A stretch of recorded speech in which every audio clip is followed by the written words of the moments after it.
നമസ്കാരം. വേദാസിന്റെ biology online ക്ലാസ്സിലേക്ക് പ്രിയ വിദ്യാർത്ഥികൾക്ക് സ്വാഗതം. കഴിഞ്ഞ ദിവസം നമ്മൾ എന്തെല്ലാമാണ് പഠിച്ചതെന്ന് എല്ലാവർക്കും ഓർമ്മയുണ്ടല്ലോ. എന്തെല്ലാമാണ് നമ്മൾ കഴിഞ്ഞ ക്ലാസ്സിൽ ചർച്ച ചെയ്തത്? നമ്മൾ കഴിഞ്ഞ ക്ലാസ്സിൽ വിവിധ തരം കോശാംഗങ്ങൾ അഥവാ സെൽ ഓർഗനൽസിനെ കുറിച്ചാണ് നമ്മൾ കഴിഞ്ഞ ദിവസം ചർച്ച ചെയ്തത്. എന്താണ് പ്രോട്ടോപ്ലാസം, എന്താണ് സൈറ്റോപ്ലാസം, അല്ലെങ്കിൽ എന്താണ് ജീവദ്രവ്യം, അല്ലെങ്കിൽ എന്താണ് കോശദ്രവ്യം, അവ തമ്മിലുള്ള വ്യത്യാസം എന്താണ് നമ്മൾ കഴിഞ്ഞ ക്ലാസ്സിൽ ചർച്ച ചെയ്തു. അപ്പോ അതെല്ലാവർക്കും മനസ്സിലായി എന്ന് കരുതുന്നു. അപ്പോൾ ഇന്നത്തെ ക്ലാസ്സിൽ നമ്മൾ പഠിക്കുവാനായി പോകുന്നത് ഒരു കോമ്പൗണ്ട് മൈക്രോസ്കോപ്പിനും അല്ലെങ്കിൽ ഒരു കോമ്പൗണ്ട് മൈക്രോസ്കോപ്പ് എന്താണെന്ന് നിങ്ങൾ കഴിഞ്ഞ മുൻ ക്ലാസ്സുകളിൽ നിങ്ങൾ പഠിച്ചിട്ടുള്ളതാണ്. ഇന്ന് നമ്മൾ എന്താണ് പഠിക്കാനായിട്ട് പോകുന്നത് ഒരു കോമ്പൗണ്ട് മൈക്രോസ്കോപ്പും ഒരു ഇലക്ട്രോൺ മൈക്രോസ്കോപ്പും തമ്മിലുള്ള പ്രധാനപ്പെട്ട വ്യത്യാസം എന്താണ് എന്നാണ്. ഓക്കെ, നിങ്ങൾക്കറിയാം കോമ്പൗണ്ട് മൈക്രോസ്കോപ്പിനെ കുറിച്ച് നിങ്ങൾക്കറിയാം. ഒരു വസ്തുവിനെ എന്താണ് ഒരുപാട് മടങ്ങ് വലിപ്പത്തിൽ കാണുവാൻ സഹായിക്കുന്ന ഒരു ഉപകരണമാണ് മൈക്രോസ്കോപ്പ് അല്ലെങ്കിൽ കോമ്പൗണ്ട് മൈക്രോസ്കോപ്പ് എന്നൊക്കെ നമുക്കറിയാം. ആ കോമ്പൗണ്ട് മൈക്രോസ്കോപ്പ് നിങ്ങൾ ഉപയോഗിച്ചത് ആരുടെ പ്രസൻസിലായിരുന്നു, ആരുടെ സാന്നിധ്യത്തിലായിരുന്നു? അതെ, ലൈറ്റിന്റെ സാന്നിധ്യത്തിലായിരുന്നു അല്ലെ. ഒന്നുകിൽ ആർട്ടിഫിഷ്യൽ ലൈറ്റ് ആവാം, അല്ലെങ്കിൽ സൺലൈറ്റ് ആവാം, എന്തോ ആയിക്കൊള്ളട്ടെ, ലൈറ്റിന്റെ പ്രസൻസിലാണല്ലോ നിങ്ങൾ അതുവഴി നോക്കിയത്. അപ്പം ഒരു കോമ്പൗണ്ട് മൈക്രോസ്കോപ്പ് ഉപയോഗിക്കണമെങ്കിൽ അവിടെ എന്ത് വേണം? ഒരു ലൈറ്റ് സോഴ്സ് വേണം, അല്ലെങ്കിൽ എന്താണ് ഒരു പ്രകാശത്തിന്റെ ഒരു ഉറവിടം വേണം അല്ലെ. നമുക്ക് പ്രകാശത്തിന്റെ സാന്നിധ്യം ഉണ്ടെങ്കിൽ മാത്രമല്ലേ നമുക്ക് അത് ഉപയോഗിച്ച് നോക്കാൻ കഴിയൂ. ഓക്കെ, അപ്പൊ അതാണ് ഒരു കോമ്പൗണ്ട് മൈക്രോസ്കോപ്പിന്റെ ഏറ്റവും വലിയ പ്രത്യേകത. അപ്പോ അവിടെ എന്താണ് നമ്മൾ ഉപയോഗിക്കുന്നത്? ലൈറ്റ് ആണ് അല്ലെ. അപ്പൊ അവിടെ ഏതാണ് നമ്മൾ എന്തിന്റെ സഹായത്താലാണ് നമ്മൾ ആ കോമ്പൗണ്ട് മൈക്രോസ്കോപ്പിലൂടെ നമ്മൾ നോക്കുന്നത്? ആ ലൈറ്റ് ആണ്. എന്നാൽ ഒരു ഇലക്ട്രോൺ മൈക്രോസ്കോപ്പ് ആണെങ്കിൽ നമുക്ക് അവിടെ ലൈറ്റിന്റെ ആവശ്യമില്ല. അവിടുത്തെ സോഴ്സ് എന്ന് പറഞ്ഞു കഴിഞ്ഞാൽ ഇലക്ട്രോൺസ് ആണ്. ഏതാണ്? ഇലക്ട്രോൺസ്. അപ്പൊ ആരുടെ സഹായത്തോടു കൂടിയാണ് ഇലക്ട്രോൺ മൈക്രോസ്കോപ്പിൽ നമ്മൾ കാണാൻ കഴിയുന്നത്? ഇലക്ട്രോൺസിന്റെ സഹായത്തോടു കൂടിയാണ്. ഓക്കെ, ഈ ഇലക്ട്രോൺ മൈക്രോസ്കോപ്പ് എന്ന് പറഞ്ഞു കഴിഞ്ഞാൽ നമുക്കറിയാം വളരെ വലിയ ഒരു സെറ്റപ്പ് ആണ് ഈ ഇലക്ട്രോൺ മൈക്രോസ്കോപ്പ്. ഒരു റൂമിൽ തന്നെ ഒതുങ്ങി നിൽക്കാവുന്ന തരത്തിലുള്ള വലിയ ഒരു എന്താണ് നിർമ്മിതിയാണ് ഇലക്ട്രോൺ മൈക്രോസ്കോപ്പ് എന്ന് പറഞ്ഞു കഴിഞ്ഞാൽ. കോമ്പൗണ്ട് മൈക്രോസ്കോപ്പ് പോലെയല്ല. ഒരു കോമ്പൗണ്ട് മൈക്രോസ്കോപ്പ് ഒരു വസ്തുവിനെ 2000 മടങ്ങ് വലിപ്പത്തിൽ വരെ മാത്രമേ എന്ത് ചെയ്യാൻ പറ്റൂ, നമുക്ക് കാണിച്ചു തരാൻ പറ്റുള്ളൂ കോമ്പൗണ്ട് മൈക്രോസ്കോപ്പ്. അതായത് നിങ്ങൾ എടുത്തു വച്ചിരിക്കുന്ന വസ്തു, ഏത് വസ്തുവാണോ നിങ്ങൾക്ക് കാണേണ്ടത്, ആ വസ്തുവിനെ 2000 ടൈംസ് എന്ത് ചെയ്യുന്നു, വലിപ്പത്തിൽ നിങ്ങൾക്ക് കാണാൻ സഹായിക്കും. അതായത് 2000 മടങ്ങ് വലിപ്പത്തിൽ കാണാൻ സഹായിക്കുന്ന ഏതാണ് കോമ്പൗണ്ട് മൈക്രോസ്കോപ്പ് ഉപയോഗിച്ച് നിങ്ങൾക്ക് 2000 മടങ്ങ് വലിപ്പത്തിൽ വരെ കാണാൻ പറ്റും.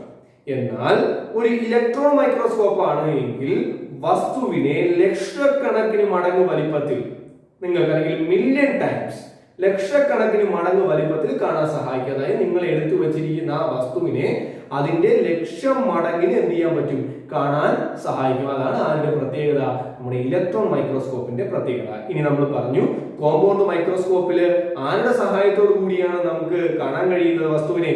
ലൈറ്റ് അല്ലെങ്കിൽ പ്രകാശത്തിന്റെ സഹായത്താലാണ്. എന്നാൽ ഇലക്ട്രോൺ മൈക്രോസ്കോപ്പിലാണെങ്കിലോ, ഇലക്ട്രോൺ മൈക്രോസ്കോപ്പ് ഒക്കെ പ്രവർത്തിക്കുന്നത് കറണ്ടിലാണ്. അതായത് വൈദ്യുതി ഉണ്ടെങ്കിൽ നമുക്ക് അതിനെ പ്രവർത്തിപ്പിക്കാൻ പറ്റത്തുള്ളൂ. വൈദ്യുതിയുടെയൊക്കെ സഹായത്തോടു കൂടിയാണ് നമ്മൾ ഇലക്ട്രോൺ മൈക്രോസ്കോപ്പിൽ നമ്മൾ ഉപയോഗിക്കുന്നത്. അപ്പോൾ ഈ ഇലക്ട്രോൺ മൈക്രോസ്കോപ്പ് ഓൺ ചെയ്യുമ്പോൾ കുറെ ഇലക്ട്രോൺസ് എന്ത് ചെയ്യും, അവിടെ പ്രൊഡ്യൂസ് ചെയ്യപ്പെടും. അവിടുത്തെ സോഴ്സ് എന്താണ്? ഇലക്ട്രോൺസ് ആണ്. ആരുടെ സഹായത്തോടു കൂടിയാണ് ഇലക്ട്രോൺ മൈക്രോസ്കോപ്പ് പ്രവർത്തിക്കുന്നത് എന്ന് ചോദിച്ചാൽ ഇലക്ട്രോൺസിന്റെ സഹായത്തോടു കൂടിയാണ്. ഈ ഇലക്ട്രോൺസ് പ്രൊഡ്യൂസ് ചെയ്യുകയും എന്ത് ചെയ്യുകയും ചെയ്യുന്നു, നമ്മൾ കാണാൻ ഉദ്ദേശിക്കുന്ന വസ്തു ഉണ്ടല്ലോ, ആ വസ്തുവിൽ വന്ന് പതിക്കുകയും ചെയ്യുന്നു. വന്ന് പതിച്ചിട്ട് എന്ത് ചെയ്യുന്നു, നമുക്ക് വസ്തുവിനെ കാണാൻ സഹായിക്കുന്നു. വസ്തുവിനെ നമുക്ക് വലിയ സ്ക്രീനിലൊക്കെ നമുക്ക് കാണാം. LCD സ്ക്രീനിലൊക്കെ നമുക്ക് എന്ത് ചെയ്യാം, നമുക്ക് കാണാൻ പറ്റും. വളരെ സൂം ചെയ്ത് നമുക്ക് നോക്കാൻ പറ്റും, അതിന്റെ ഫോട്ടോ എടുക്കാൻ പറ്റും. അങ്ങനെ വളരെ വലിയൊരു സെറ്റപ്പാണ് ഇലക്ട്രോൺ മൈക്രോസ്കോപ്പ്. അപ്പോൾ ഇതാണ് ഒരു കോമ്പൗണ്ട് മൈക്രോസ്കോപ്പും ഒരു ഇലക്ട്രോൺ മൈക്രോസ്കോപ്പും തമ്മിലുള്ള വളരെ പ്രധാനപ്പെട്ട രണ്ട് വ്യത്യാസങ്ങൾ. എല്ലാവർക്കും മനസ്സിലായല്ലോ. ഇനി നമുക്ക് അടുത്ത ഭാഗത്തിലേക്ക് പോവാം. ഈ ചാപ്റ്ററിലെ ഒരു പ്രധാനപ്പെട്ട ഭാഗമാണ് ന്യൂക്ലിയസ്.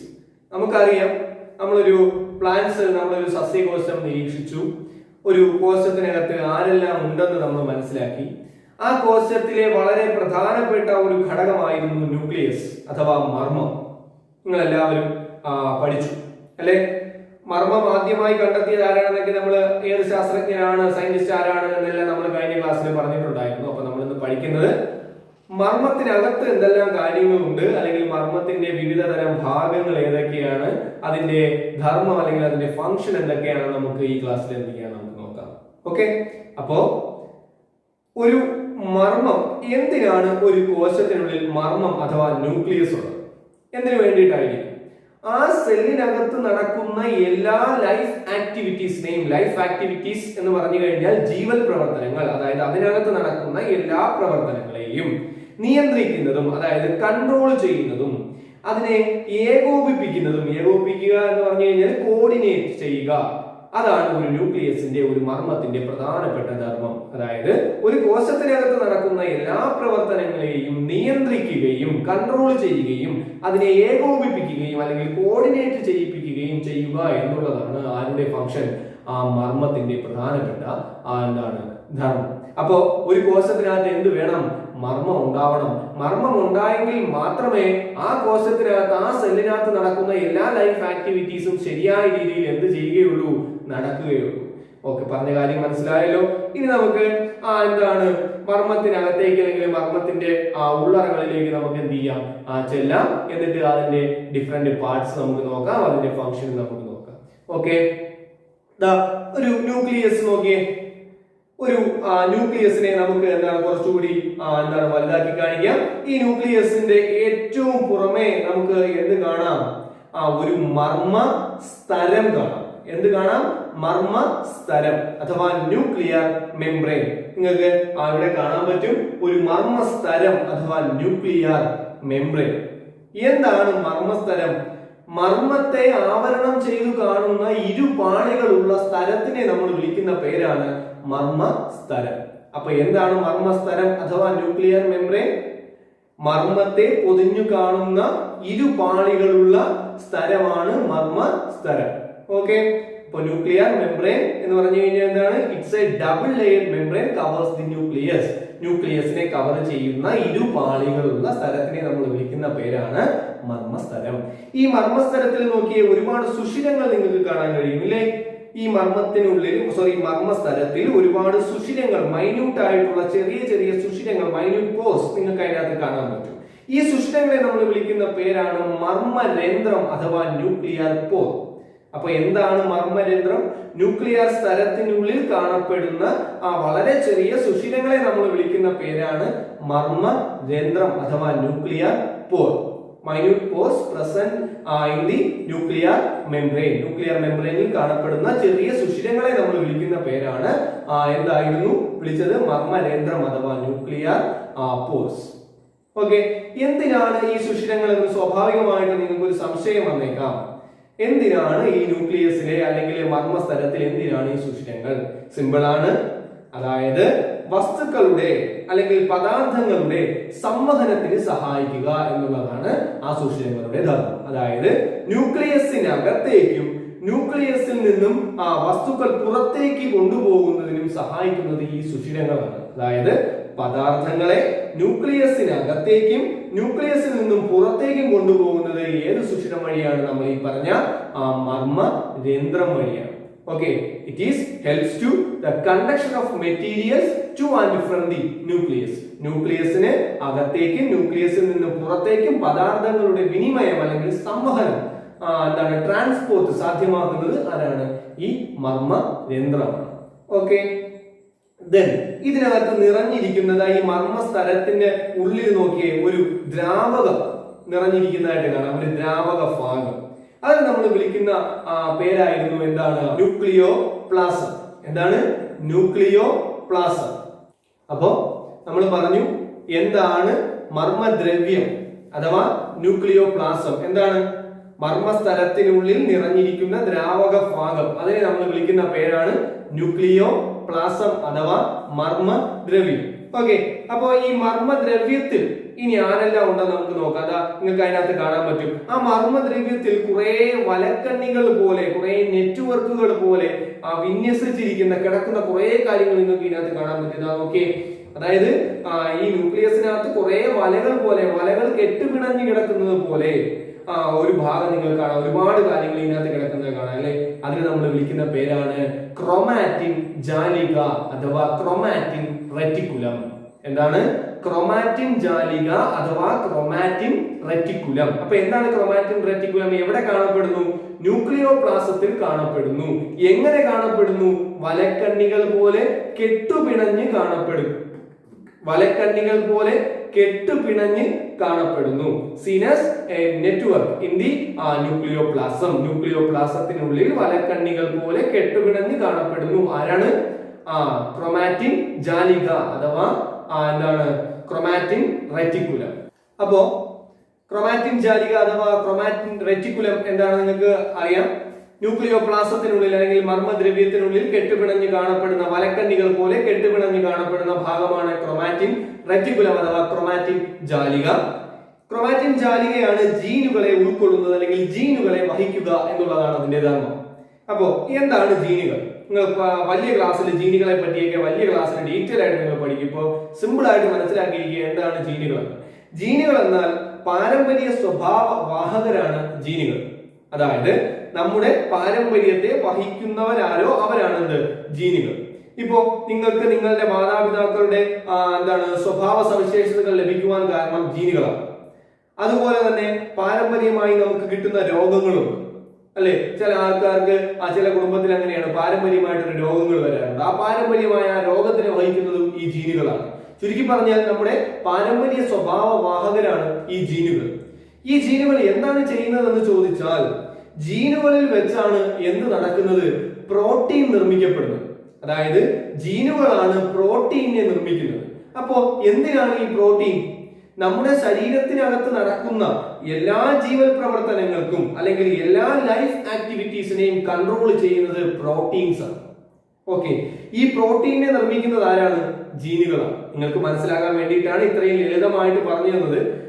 എന്താണ് ഇതിന്റെ കാര്യങ്ങളെല്ലാം വളരെ വിശദമായിട്ട് വലിയ വലിയ ക്ലാസ്സുകളിൽ നിങ്ങൾക്ക് പഠിക്കും. ഇപ്പൊ മനസ്സിലാകാൻ വേണ്ടിയിട്ടാണ് ഇങ്ങനെ വളരെ ചുരുക്കി ചെറുതായിട്ട് നിങ്ങൾക്ക് പറഞ്ഞു തരുന്നത്. അപ്പൊ ജീനുകൾ എന്നാൽ പാരമ്പര്യ സ്വഭാവ വാഹകരാണ് ആര്? ജീനുകൾ. അത് മാത്രമല്ല നമ്മുടെ ശരീരത്തിനകത്ത് പ്രത്യേകതരം അല്ലെങ്കിൽ വിവിധ തരം പ്രോട്ടീനുകൾ നിർമ്മിക്കുന്നത് സിന്തസൈസ് ചെയ്യാൻ സഹായിക്കുന്നത് ആരുടെ സഹായത്തോടു കൂടിയാണ്?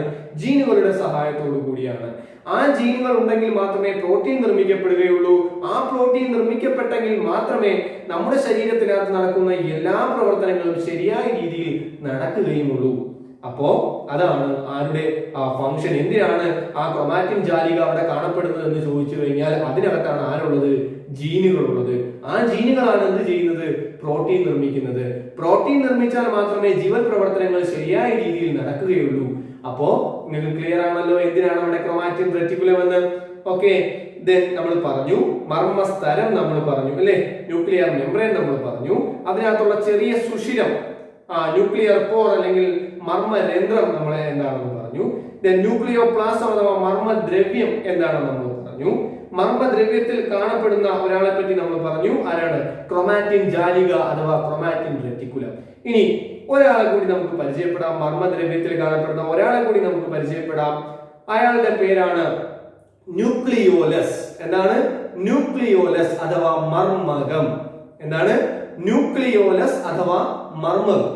ഓക്കെ, ന്യൂക്ലിയോലസ് എന്നാൽ മർമ്മദ്രവ്യത്തിൽ ഗോളാകൃതിയിൽ കാണപ്പെടുന്ന ഭാഗമാണ് മർമ്മകം. നിങ്ങൾക്ക് ചിത്രത്തിൽ കാണുമ്പോൾ മനസ്സിലാവും. മർമ്മത്തിനകത്ത് കിടക്കുന്ന ഗോളാകൃതിയിൽ കാണപ്പെടുന്ന ഒരു ഭാഗം നിങ്ങൾ കണ്ടില്ലേ? ആ ഗോളാകൃതിയിൽ കാണപ്പെടുന്നതിനെ നമ്മൾ എന്തെന്ന് വിളിക്കും? മർമ്മകം അഥവാ ന്യൂക്ലിയോലസ് എന്ന് വിളിക്കും. അപ്പൊ അതിന്റെ ഷേപ്പ് എന്താണ്? സ്പെറിക്കൽ ഷേപ്പ് ആണ് അല്ലെങ്കിൽ ഗോളാകൃതിയാണ് ആർക്കുള്ളത്? ന്യൂക്ലിയോലസ് അല്ല അഥവാ മർമ്മകത്തിനുള്ളത്. എന്താണ് ഇത് ചെയ്യുന്നത്?